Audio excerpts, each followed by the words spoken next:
are as well. And I get the privilege of introducing our speaker for this evening, Leigh Krueger, CEO of Nestle Purina. Nina is a proud graduate of Miami University, included in her stay here, was on the varsity tennis team. She came to Miami, and she'll talk more about her career and so on. But she came to Miami and didn't know anybody. Right? She came here to play tennis, and the only reason she came here to play tennis is because she met the tennis coach at a tournament that time, and said, "Why don't you check this place out?" And she came here and fell in love with it, played tennis here, as well as got involved in sports life and a lot of other things in academic life. And her career took off over the years to where she is today at Nestle Purina as CEO. So it's my privilege, and we should give a warm welcome to Nina.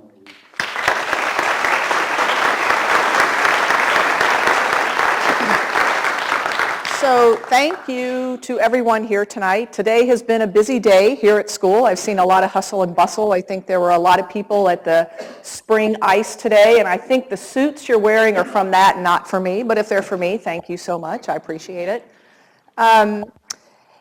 I did attend Miami University here, and I talk fondly to anybody that will listen to my experiences here because it was a fantastic experience. I did play tennis. I knew no one here when I came. I have some of my best lifelong friends that I'm actually going to connect with on April 12th, not that I'm counting the days, in Hilton Head, where we're going to reconnect and spend a long weekend together. So what I thought I would do today is just kind of quickly talk a little bit about my experiences here and what I learned that set me up for the beginning success in my career. Talk a little bit about what I think the most important quality in a leader is and why.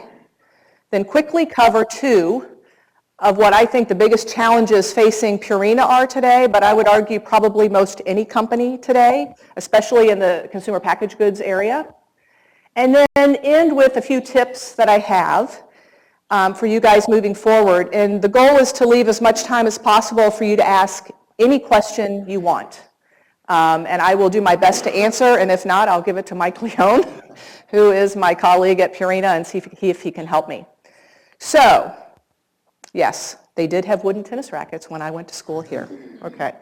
So I was part of a sorority here. I had a leadership role in the sorority. It was really important to me that in any obligation that I had, that I tried to take on a leadership role so that I had the opportunity to shape the vision of where that was going to go.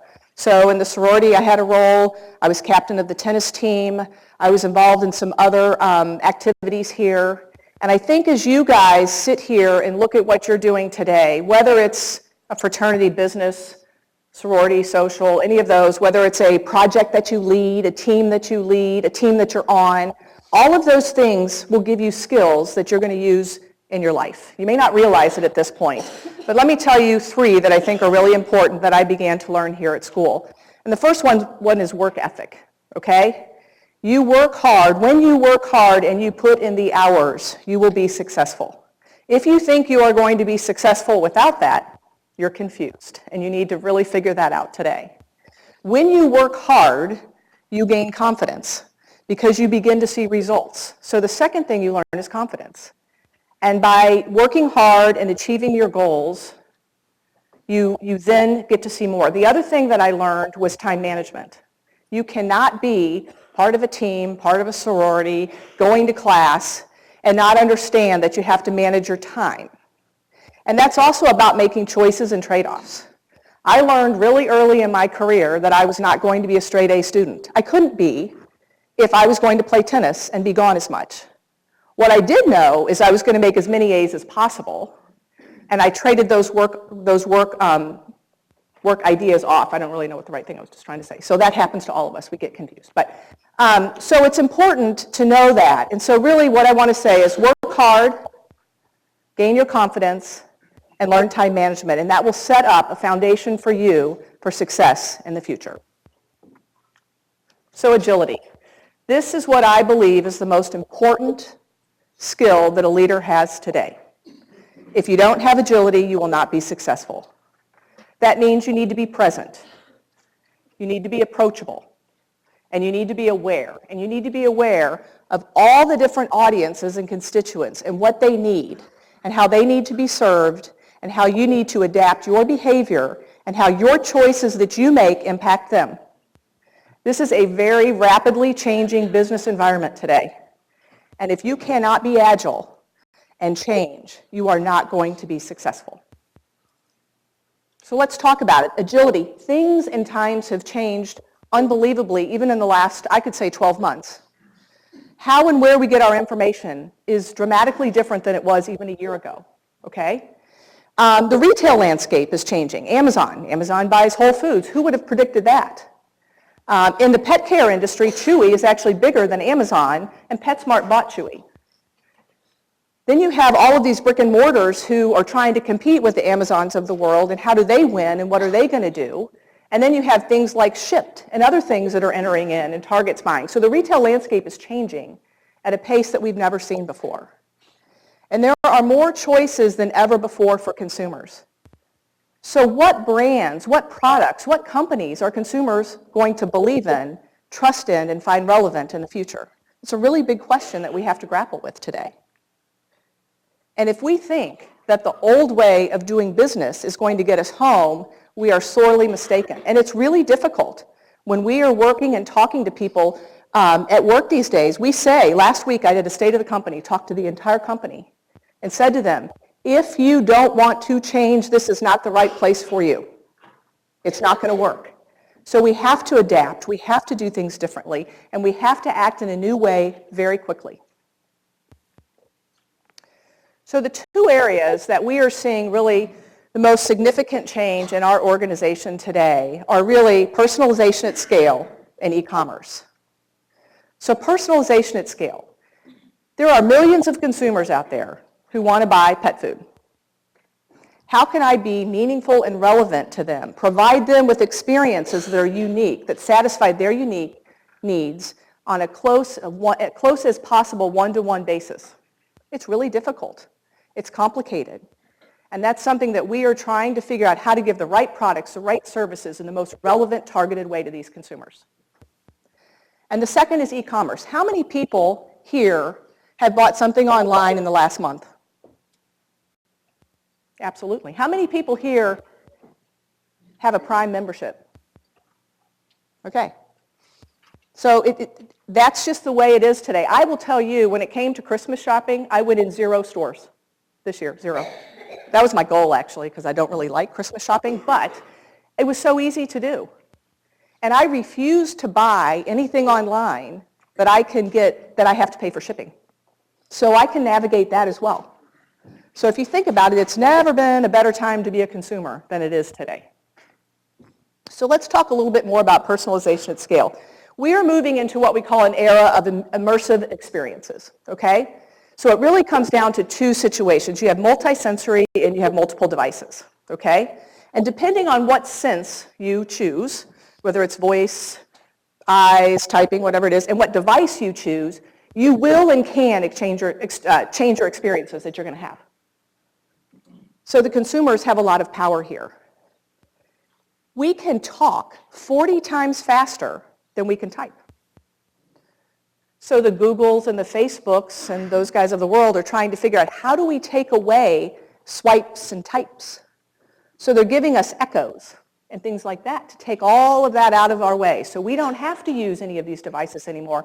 I can just say, hey, Alexa, order me some dog food. Alexa, I want, I learned Alexa can do multiple timers the other day. I was cooking. And so it was like timer number 1, timer number 2, timer number 3. But imagine a world as a consumer packaged goods company, as a pet food company, where I no longer have that interaction in between when you say, Alexa, I want dog food. And they say, sure, we'd like to send you Blue Buffalo. And you say, no, I want ProPlan. I mean, it's a very difficult world. So we're taking a lot of those decisions and choices not only away from the manufacturers, but a lot of times away from consumers, because they don't have the ability sometimes to take the time to learn and understand about the different products. So as I've said before, consumers have an awful lot of power today. Consumers are going to make decisions that are going to impact which companies are successful in the future and which companies aren't successful, which brands are successful and which brands aren't successful. So as a manufacturer, I have really got to figure out, how do I become relevant to these consumers? How do I manage to communicate to them in a one-to-one way that makes a big difference to them to say, wow, I want to partner with them?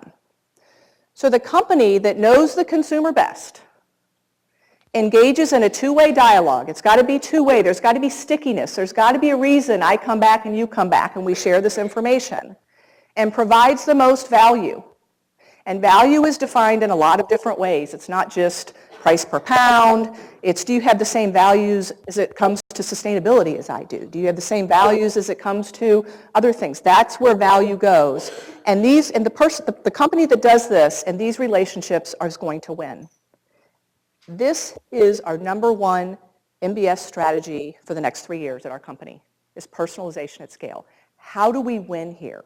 How do we do this, and how do we create these relationships and these two-way dialogues that continually add value and meaning to consumers? Because if I don't do that, you're not going to want to hear from me. So that's the question. How do I do that? So to succeed, we have to be closer to the consumer than ever before. And there are lots of data sources that we can get. We have first-party data, second-party data, third-party data, and then you have to merge them all together. We have online data. There is a plethora of data out there. But the real question is, how do we take that data and make sense out of it? How do we ask the right questions so that I know what's relevant and meaningful to you? So I have to unify that data and lay the data on top of each other. And then I have to target the right audience. So mass marketing is no longer what we're doing. We are trying to micro-target and figure out, how do we get closest? We're not going to get one-on-one necessarily initially. That's going to be really difficult. Eventually we will get that as we get more information. But how do we do that? And then how do I serve it up to you in the most relevant manner? Sounds pretty simple, but it's very, very complex, and we're still learning it today. So it really comes down to, I talked to you a lot about the relevant audiences. We're moving away from mass to very targeted. We had segmentation studies that were attitudinal. Now we've got to have attitudinal and behavioral and fit it all together and say, how does that really work? Then I need to understand where you are on your consumer journey. Are you just looking?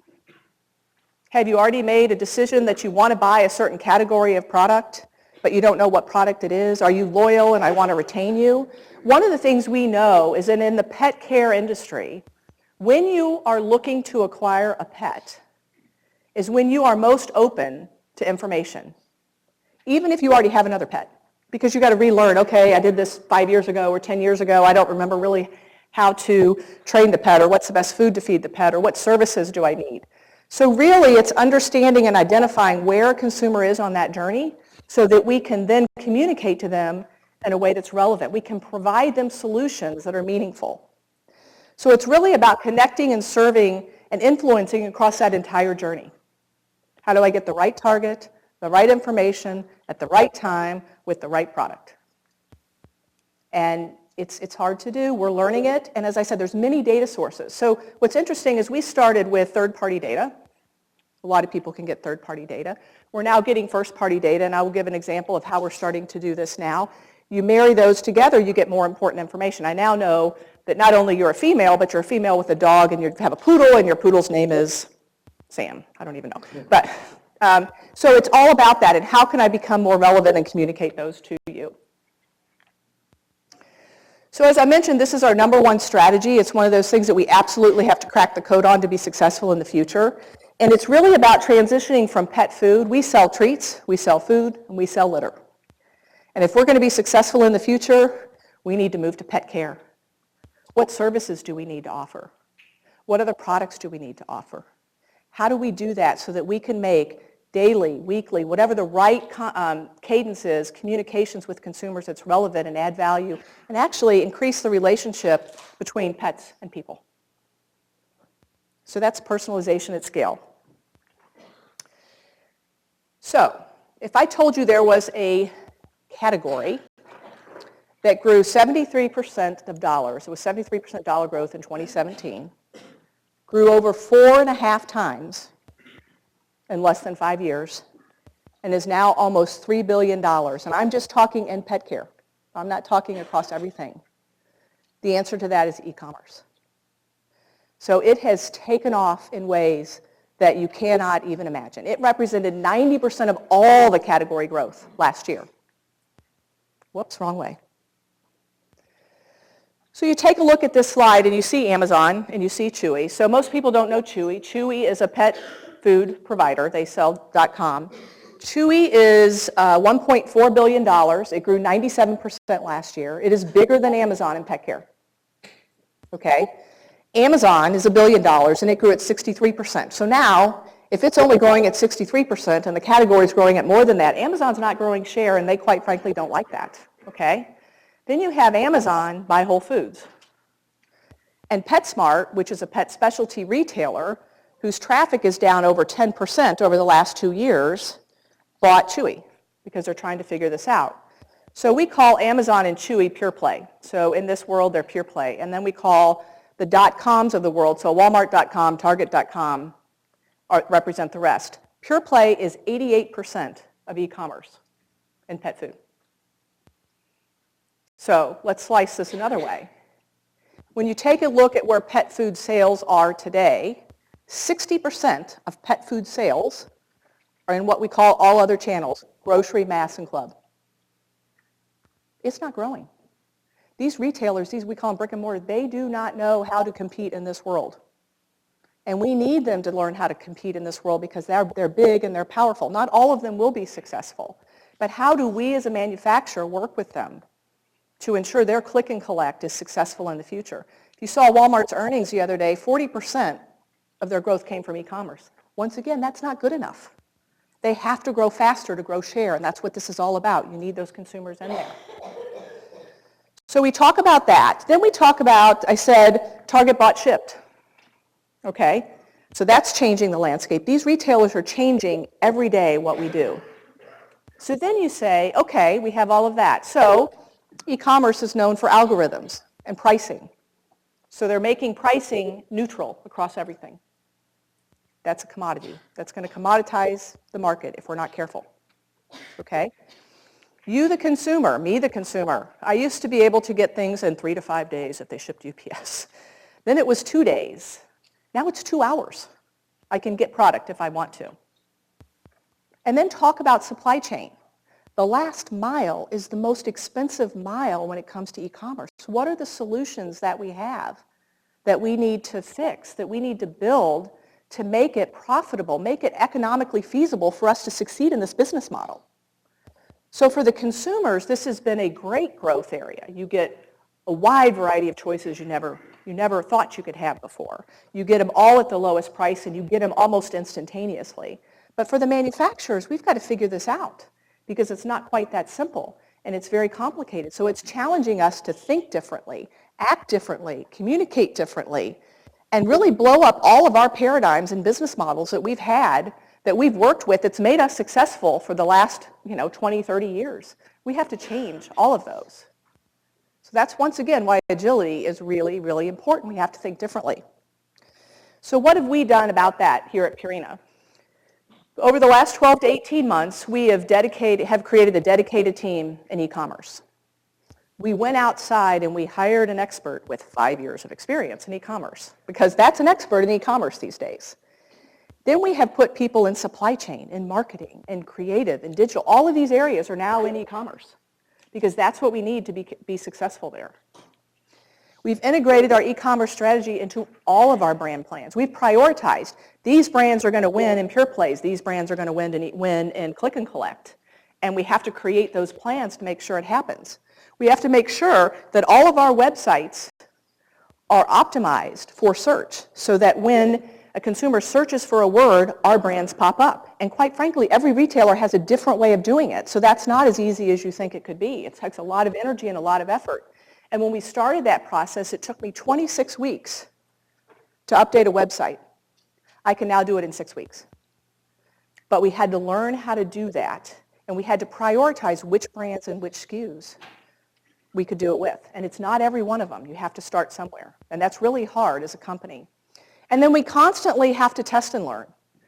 Because what got us here is not going to get us there. And I will tell you, what you think is going to be successful one year is not. So when we first got into e-commerce, it was all, let's ship an own container. That's what we need to do. That's the most important thing. It's consumer packaging that's most valuable. It's not all. That doesn't work at all in our business because we're shipping really heavy bags. So then we said, okay, how do we do this? So now we do vendor flex. And we started it in one of our factories. And Amazon comes in, and we screen off an area, and we put product in that area, and they fulfill their orders from there.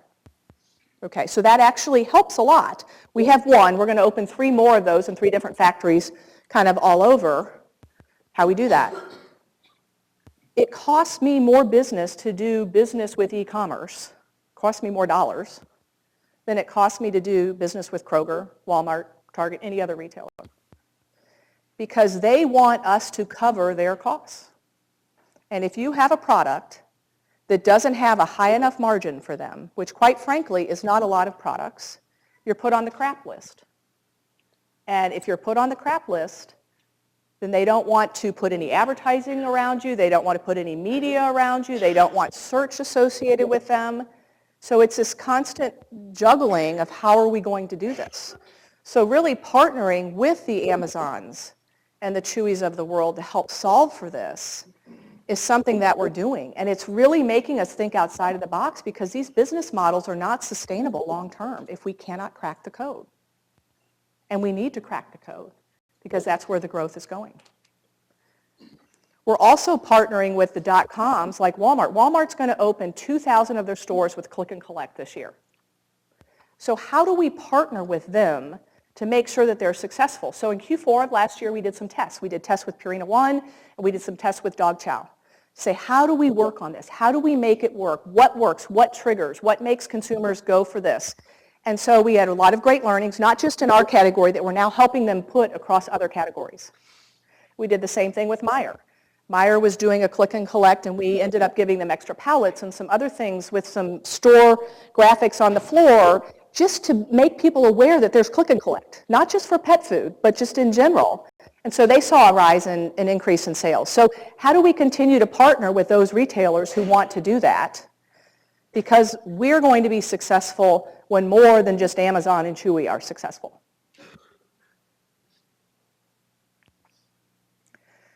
So I've told you it's a great time to be a consumer, but at the same time, it's a really tough time to be a consumer because there's this proliferation of choice. There's so much information out there. How do I know who I can trust? How do I know what information is true and what information is not true?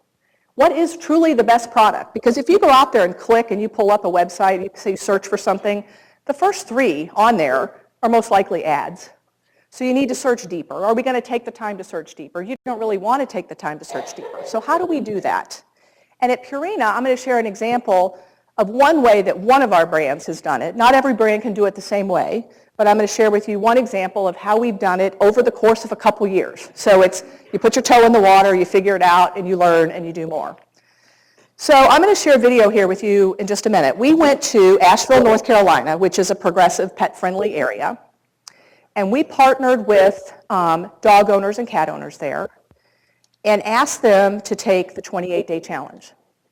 Because we know when you feed Purina One for 28 days, and actually even before 28 days, you're going to start to see visible signs that your pet is healthier.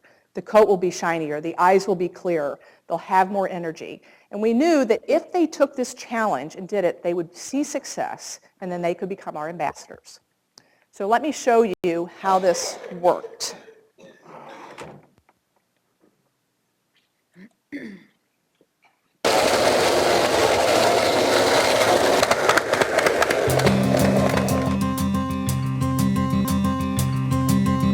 The majority of our team spent the last month kind of touring the country, going to different cities, trying to find the perfect place to kick off the Purina One 28-day challenge. And out of all cities, anywhere on the map, they picked Asheville.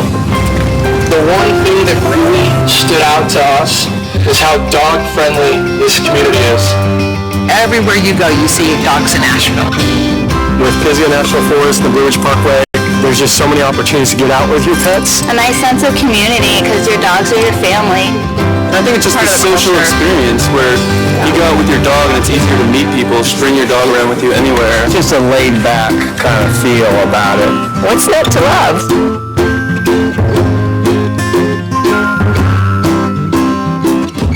That's the end of that one. We've been through so many foods and vets, and just trying to find something that would work for them would be ideal. And that's why we've initiated this 28-day challenge, and why all of you will have an opportunity today to switch to Purina One for free. I think this little one's going to have a lot of fun, and so will I, so I'm excited.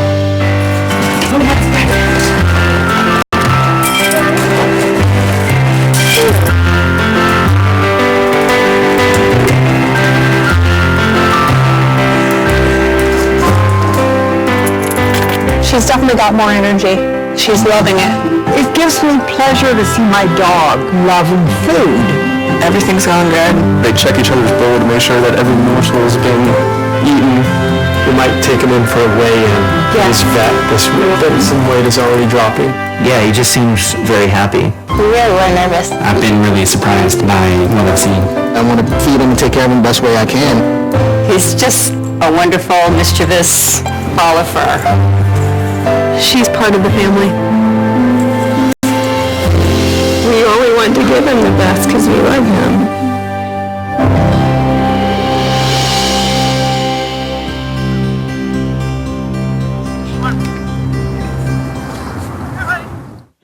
So after we filmed there, we took that and then we shared it online to capture more information.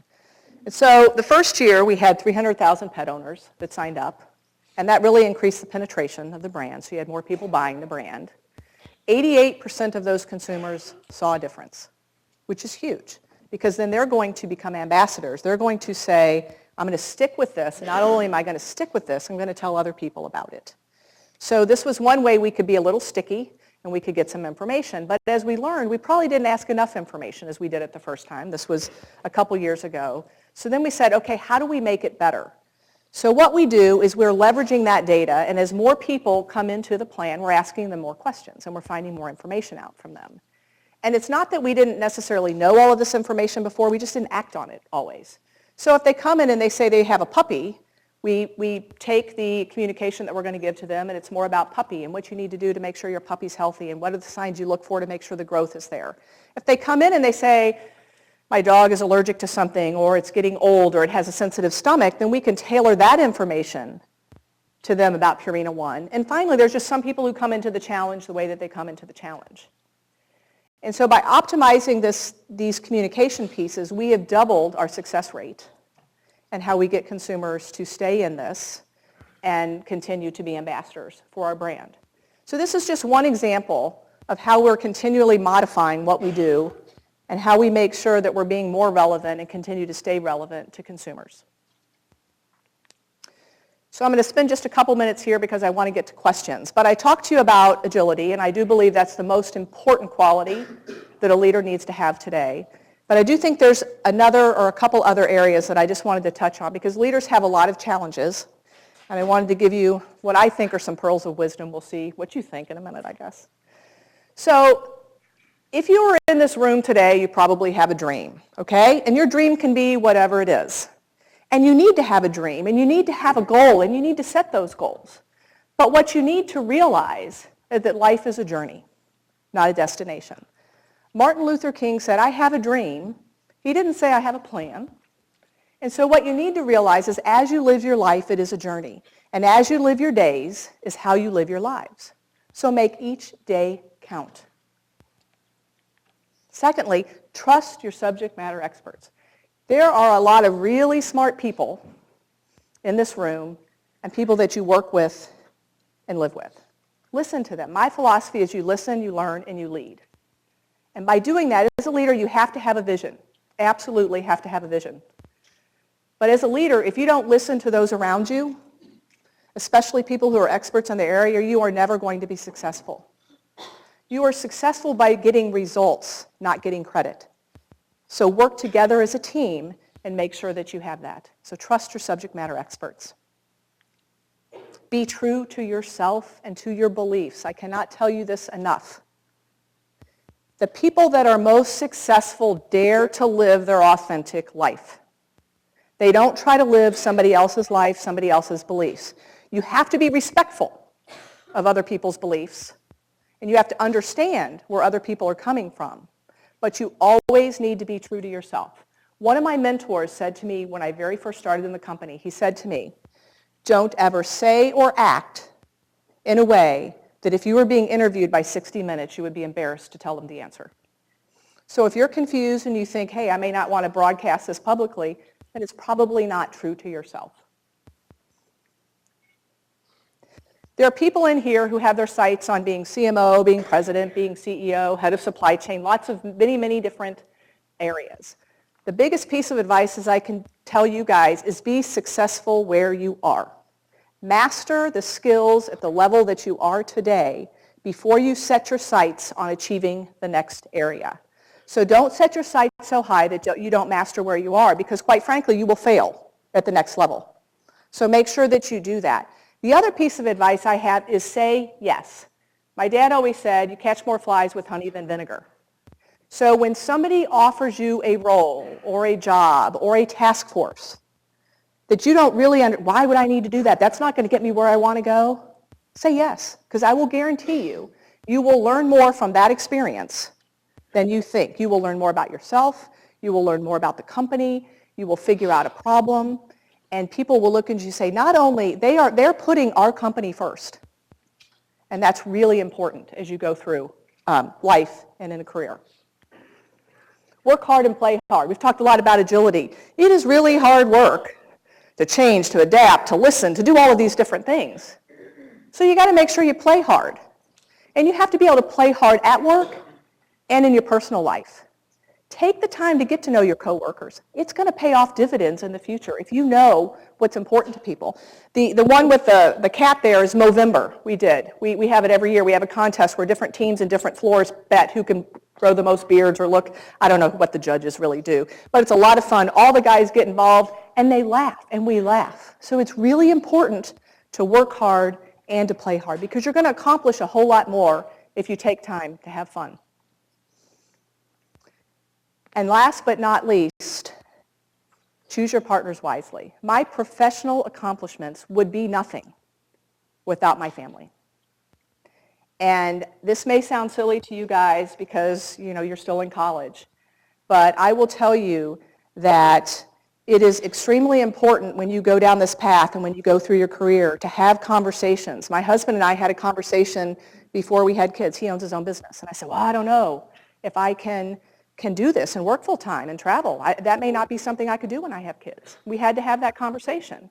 Lucky for me, I didn't mind it, but when I started traveling internationally and being gone 2 weeks at a time, you had to pick up a lot of the heavy burden.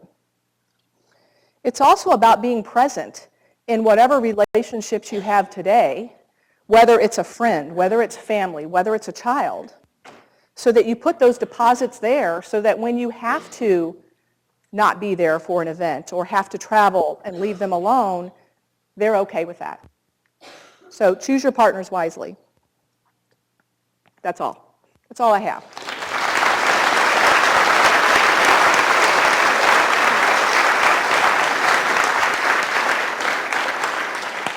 So now, I'm open to any questions. Yes? So in marketing, I feel it's important to have both qualitative and quantitative. You mentioned data, but I'm sure you guys also do focus groups, etc. I was wondering if you have a specific philosophy or strategy on how you blend quant and qual. So it's funny, we've been talking about this a couple times today, and I don't think there's one particular answer to that question. Marketing is science and art, and it's the blending of those two that you have to do to find the sweet spot. What's really important is determining what the question is you're trying to solve for. If you can clearly identify what that question is, then you're going to know, is this more of a data answer? Is this more of a qualitative answer? Is it something in the middle? So what I would say is really, really answer the question that you want to, or ask the question that you want to answer and challenge yourself, because the clearer you are there, you can ask the wrong question and you can still get an answer, it just won't be the right answer. So really think that through.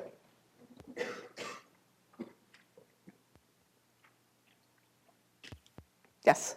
You started at Nestle Purina as an intern, correct? Yes, I did. So what have you learned going from intern through the ranks where you think like staying at one company has helped you and being loyal to that brand? So the reason that I stayed at, well, I will tell you honestly, I never thought I would stay at Purina for 25 years. I was going to be 3 years out somewhere else, better, more exciting city. What Purina gave me was an opportunity to continue to grow and to provide value for the company and to create some fantastic relationships. The culture at Purina is one that I think is unparalleled. I mean, you get to bring a dog to work, but that's not only it. You can flex time. They're very flexible on some of those things. You work hard, you play hard. It's okay to laugh, but they expect you to deliver results. And so each time I thought about potentially leaving the company, I was offered an opportunity that I didn't think I would get somewhere else. So I've worked internationally, I've worked here, I've done marketing, I've done general management. So really, that's the reason I stayed, is that I was continued to be challenged throughout my career. There are times, though, I will tell you, where I was like, well, wait a minute, what's next, what's next, what's next? You have to be patient. It doesn't always happen exactly as you see. But the company and the brand is phenomenal, and I live it. And we were founded on the 5 talls, and it's really ingrained in what we do. I dare you to think tall, act tall, live tall. And that's what we do in that company, and that's what we embrace.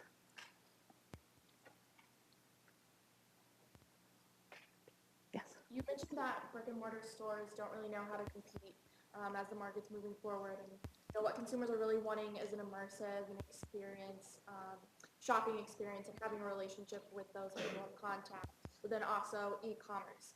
So where do you see Purina going in the future? Do you see more of an immersive shopping experience for the consumer their pet, e-commerce, or a combination of both? It'll be both. It'll be all of the above.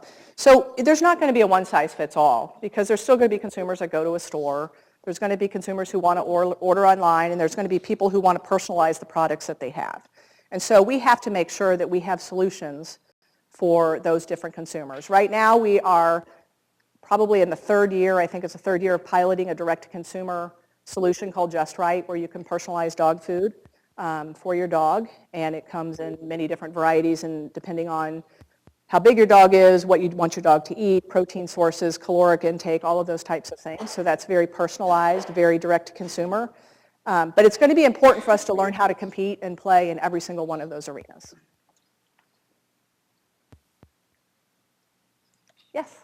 So the 28-day challenge was very successful. Yes. Had that sticking factor to it. Is it something special about that it just happened to stick, or was there some kind of strategy behind it that you were expecting to stick? So the one of the most important things about a product and an insight is that you have to deliver on the promise.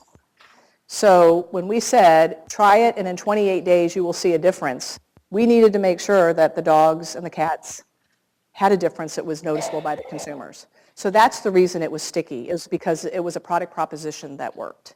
If it didn't work, now it helped to go to a progressive dog-friendly city where people were really open to all of this. You have to choose those things, right? If I'd gone to some place that didn't do that, it might not have gone as well. But it's really having a product that delivers on the promise that's important to that target consumer. Oh, Mike. Well, today, you spoke really eloquently about work-life balance. And I think a lot of these people in this room, as they're starting to think about their future, work-life balance is a theme that keeps coming up. Just thought maybe you'd want to share what you shared today about how to look at work-life balance. Okay. I will share it, but it may not be the most popular answer, but this is the way that I look at it. So when we are hiring people and bringing new people into the organization, I say to them up front, if you think that this job that you're going to be working in is 35 to 40 hours a week, then you are going to be not satisfied because it's more than that. So that's the first thing we clear up right then and there. There will be some days that it's, some weeks that it's 35 hours, and when it is, take off. Go have fun. Go do the things you want to do. But there's going to be weeks where it's 60 hours, and it's just going to be the way it is given some of the cyclical nature of what we do. So that's the first thing I tell them. The second thing I tell them is that it's your work and it's your life, and you have to take charge of it. I cannot do that for you. And I typically hold up a phone, and I say to them, When you are having dinner with your friend or whoever, I didn't ask you to pick that phone up and check to see if you got an email. If you're at your son's soccer game, I didn't ask you to pick up your phone and check it, because 24/7 on is really a thing, and people are like, oh my gosh, I need to do this, I need to do this. You have to set your boundaries that work. At Purina, we don't set those for you. We just want the job done, okay? The other thing we talk about is meetings. There's a lot of meetings in corporate America. And I say to them, if you are asked to attend a meeting and you do not know what role you are going to play in that meeting, respectfully ask, what do you need me there for today? And if they can't give you a good reason, then don't attend the meeting. But that goes two ways. If I don't ask you to come to a meeting because I don't think you have a role to play, you can't get upset about it, okay? So you have to take those matters into your own hands. At Purina, if we see somebody working 60 hours a week every single solitary week, we're going to go talk to you because that is not what we want, okay? That means something's not quite right. Either you're working on something that you shouldn't, or we've got a workload that's not right. So that's where work ethic comes into play too. When you learn to juggle and balance and you start to say, hey, something's lopsided, you have to go and talk about it and say, hey, I think I've got a little bit too much on my plate. Can something come off? So that's how we talk about work-life balance, because really it's yours. And I cannot do it. I cannot do it for you. Your boss cannot do it for you. Your spouse can't do it for you. You have to figure out what makes you tick inside. Is that... Yes, sorry.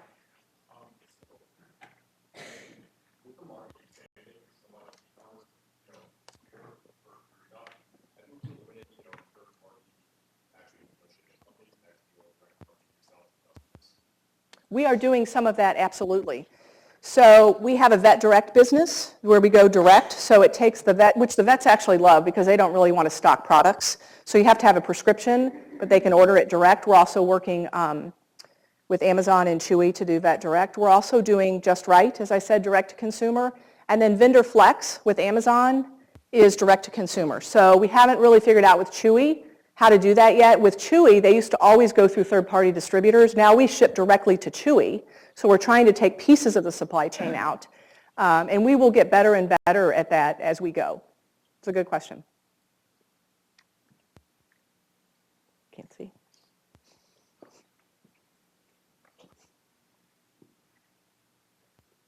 Any questions up there?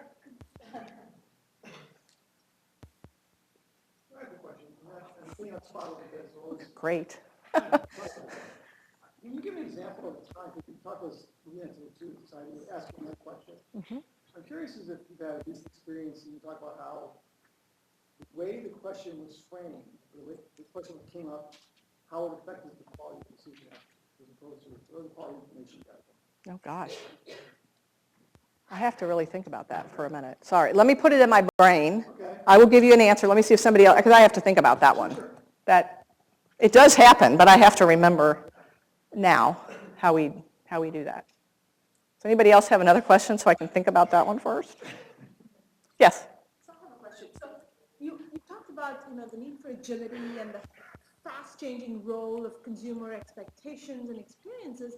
Do you see increasing concentration now, or you foresee higher degrees of concentration in the producer market? So how many Purinas are out there? Fewer manufacturers, more competition? You know what, that's a really interesting question, and I think it really depends on the category. So let's talk the treats category for a minute. 50% of growth every year in treats comes from new products. The manufacturers that are growing in treats are not the big manufacturers.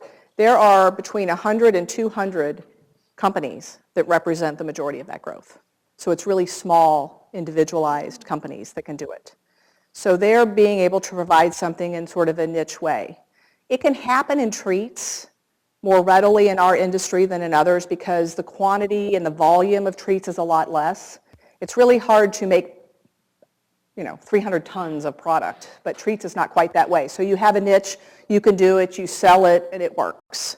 So I think that it's going to depend on what value that the producers are providing. If they're providing a value to consumers in a way that consumers want it, absolutely, there will be more, especially when it comes to e-commerce. You don't have to do a lot.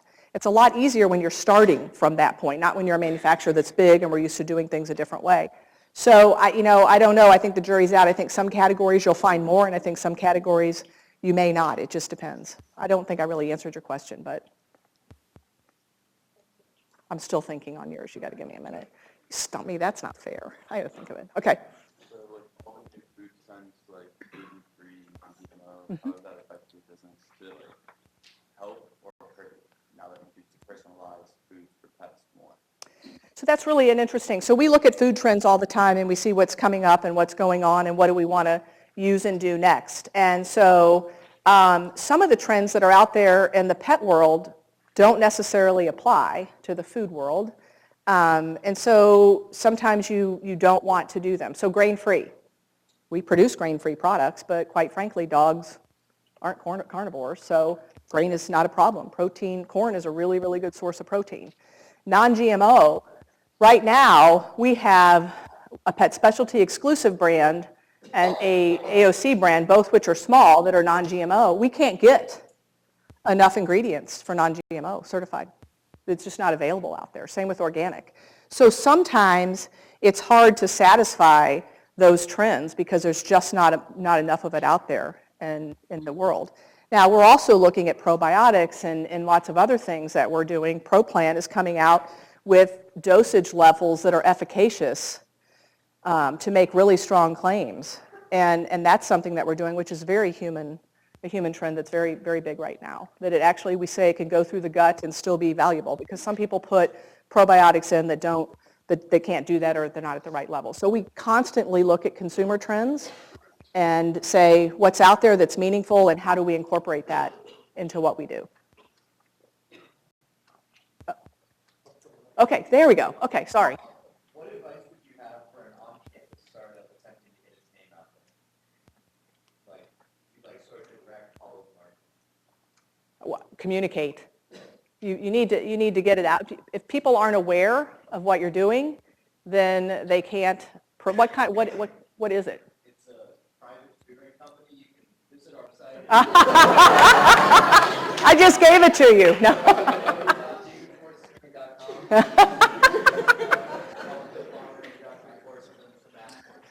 So that's exactly how you do it, just there. But you've got to get the message out there and provide a value that makes sense, and it sounds like you just did that. Yes? Yeah, I recognize that Nestle's stock performance has really matched Purina's growth pattern. So how do you share your expertise in rapidly scaling a business with other segments of the Nestle portfolio? Well, if they want to listen, we try to share. You know what is interesting, and I presented to the state of the company last week. In 2015, CPG companies were growing at 4%. And last year, we're lucky if the majority of them grew at 1% or less. So it's a really difficult time right now in a lot of areas for a lot of different reasons. The pet category is growing at 4.5%. So the reason that I feel very strongly that we're going to be successful is because we have growth. So I can adapt, I can change, I can sell, and I can do that. Some of the other categories, quite frankly, don't have that. And that makes it really, really difficult. We do share a lot across the company. We're sharing more, especially when it comes to e-commerce and personalization at scale. When I talked about we still have a lot to do, we're a lot further ahead than a lot of our sister parts of Nestle. So we share. We are currently creating all the pet food content for Canada and Latin America online. We're starting to do it on e-commerce for them because it's a way for us to help them. It's a way to cut cost and to deliver. So we need to continue to be good partners and good stewards to the company to share that across. But it's just not that simple when you have a category that's not growing that fast to have those same growth goals. Hopefully that answered the question. Yeah.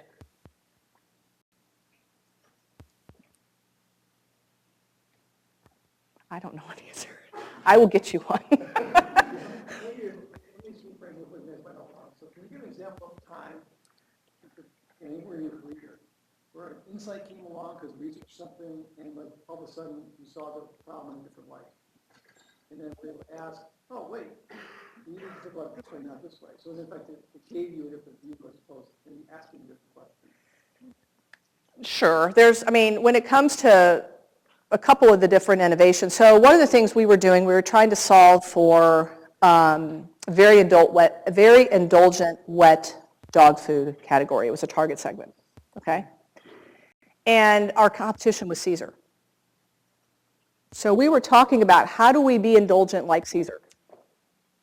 What do we need to do? What flavors do we need to do? Do we need to be filet mignon? All these different types of things.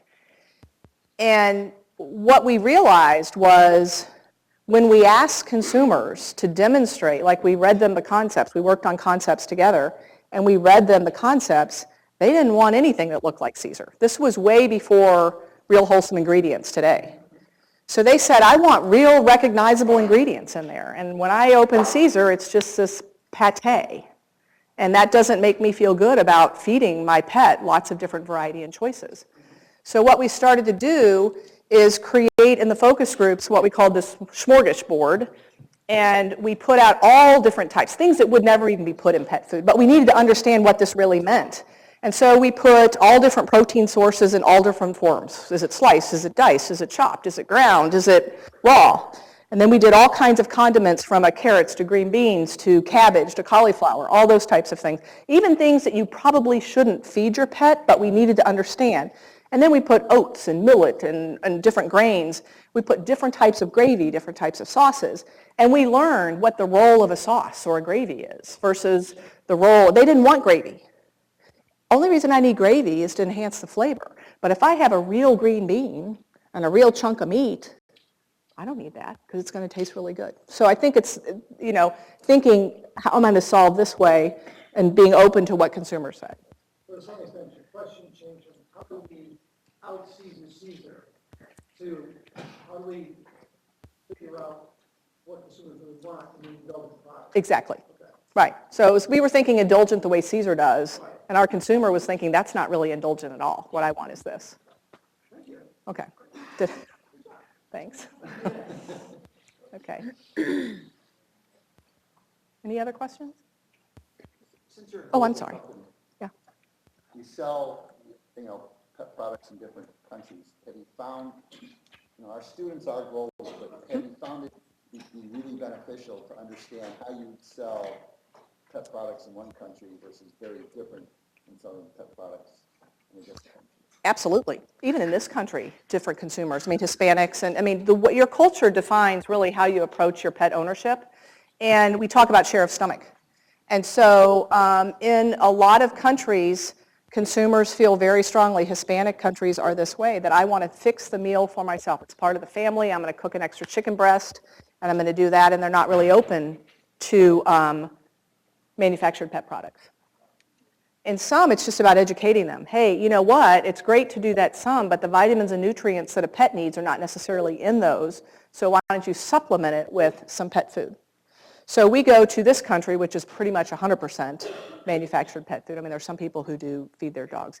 To some countries where maybe 10% of their share of stomach is made in manufactured pet food. And you have to understand it, because if you don't understand the reason why they don't feed it, you're never going to get to getting them to feed it. So it's definitely part of what we do. And when I worked in the global business unit, it was one of the most fascinating parts of that role for me, because we didn't have that role before in Purina, but when Nestle bought us, we did. And it was really understanding what motivates consumers to purchase a manufactured pet food versus make food themselves, or even own a pet.